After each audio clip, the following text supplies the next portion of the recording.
I'm Thope Lekau. I live in Khayelitsha, but I'm here to share with you my African story and my cake philosophy. But before I do that, I would like to give you a little background about who is this Thope. I was born in the South Peninsula, in a place called Steambeck. My parents came to the Cape in the late 40s because my mother was struggling to conceive when she was in the rural areas. But when she came to the Cape, was blessed with 7 kids. I was the second eldest out of those 7 kids, and a second eldest who assumed a lot of responsibilities quite early in her life. We actually moved from Steambeck to Gugulethu Township in the 60s because of the Group Areas Act. And growing up in Gugulethu as a young girl, being the second eldest, I used to be a salesperson. I started to become a social entrepreneur quite early in my life. Used to buy sweets when I go to school, I'm selling. My mother used to order this milk which was delivered at home early morning hours. I would go around with my brother. My brother made these carts that the boys do, the 4-wheel cart out of bicycle wheels. Would go out in the township, I'm ringing this bell with a big jacket on, a belt on, selling the milk before we go to school and come back. We were so satisfied after doing that. My daughter still laughs at me when she hears the story that, how could you do that in Gugulethu Township, sell the milk, were you crazy? But for me it was not a big deal because I was helping my parents then in those days.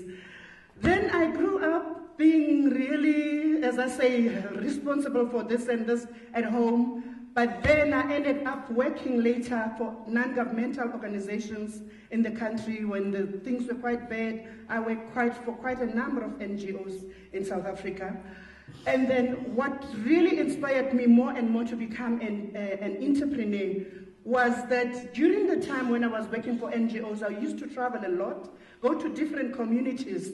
And in those communities, people were so much committed to see social change in their communities. They were working hard, want to see change in the country.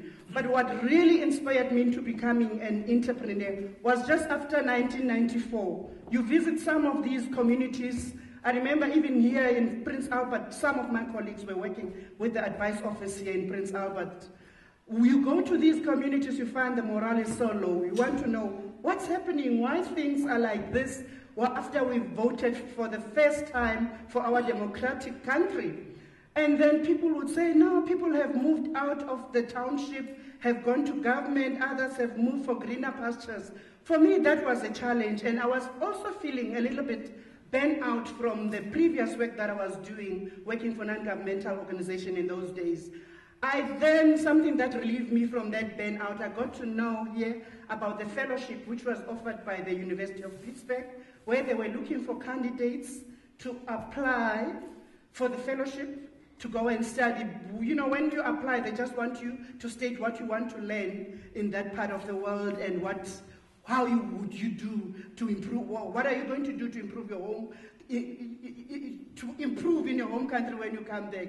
So I said to them, I mentioned the fact that we've achieved our democracy, but we're still facing a lot of challenges in our communities, poverty, unemployment, women and youth are still unemployed, and so on, and so on. So I got that opportunity. When I come back late 1999, buses were just driving in and out my township of Khayelitsha. For me, by then I wasn't even yet sure of what kind of business to start. But the minute I saw these buses coming with tourists from all over, driving, taking snapshots through the windows in my township, that was a challenge of saying, hey, do something quickly. That's how I opted to a home-based business, opening a bed and breakfast. But when I opened my bed and breakfast at home, I was again setting up something which was more like an entrepreneurial model to encourage and motivate other women in my community to see that we can open up our homes and invite the visitors that are coming from all over the world to give them an experience of how we live, what we eat, experience our culture. So my cake philosophy comes in there because when I set up this bed and breakfast, I had this picture of bringing people from all over the world to Khayelitsha But these people, even if I'm just an entry point, they're not just coming to me. The team that supplies me with fruit and veggies, the vendors will benefit. The team that helps me will benefit. The local crafters in my community will benefit. The other homestays, for instance, on Monday, we had a group of 20 from University of North Carolina, Chapel Hill. There were 20 there. I had my young tour guides that I've groomed now to take big groups on a walking tour in my neighborhood, to show them around, give them an exposure of interacting with people in the neighborhood, talking, getting a more feel of how we live in our neighborhood. So that's what I do. The local crafters as well, they exhibit their wares. And the guys that are doing the transfers for our guests when we have visitors, they also get out of this slice of cake.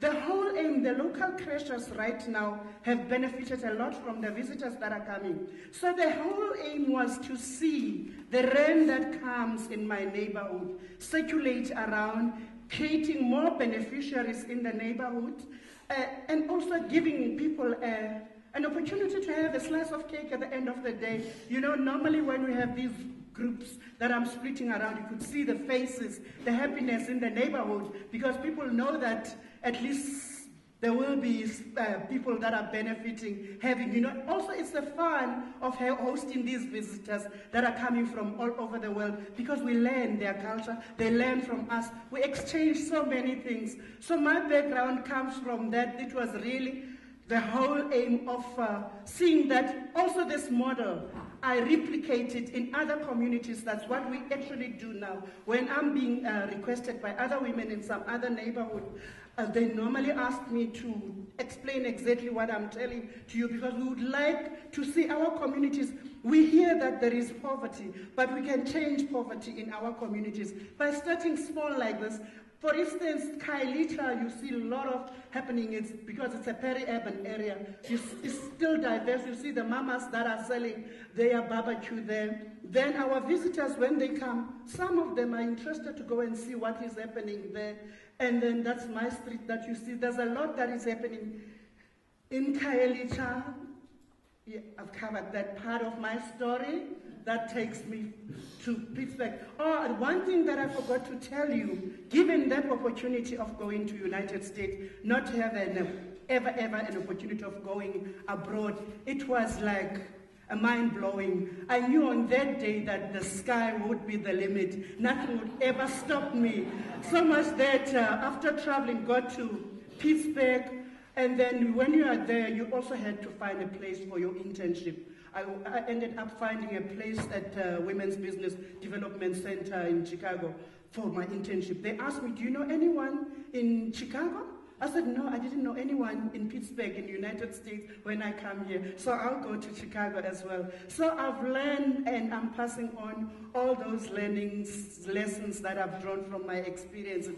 And what I'm doing in my neighborhood up till now, I'm working hard with my team to see that the model is being replicated in other communities as well, because we want to grow and we don't want to depend on our government only. That's my story.